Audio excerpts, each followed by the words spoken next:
Xa non verán nas estradas da comarca os sinais que limitan a velocidade a 100 km por hora, nin nos Salnés nin nos viais convencionais do resto de España. Hoxe entrou en vigor o Real Decreto de Tráfico que reduce a velocidade máxima a 90 km por hora. Homologar en todas as estradas a mesma limitación de velocidade. Até de agora, só as estradas cun arcén de 1,5 metros tiñan a limitación a 100.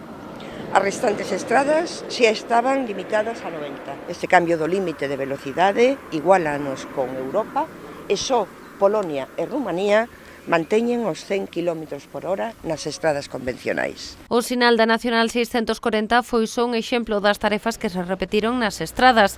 Outros viais que se ven afectados por esta nova limitación na nosa zona son a circunvalación norte de Vilagarcía, a vía do Salnés nos treitos Vilagarcía, Vilanova, Cambados, Ribadumia, nos 4 carrís da Lanzada ao Bao e no treito de Sanxenxo ao Grove. O obxectivo da medida é reducir os accidentes mortais nestas vías, xa que a maioría dos sinistros son por exceso de velocidade. Porque o 75% de todos os falecidos nas estradas son nas estradas convencionais sen separación dos sentidos de circulación.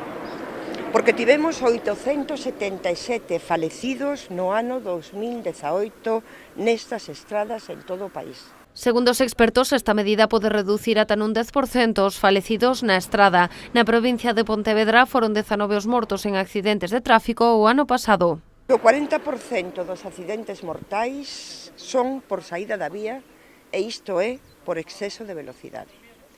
Porque o 27% dos accidentes mortais son por choque frontal e isto é porque se entrou na curva con exceso de velocidade e ao saír ocúpase o carril contrario.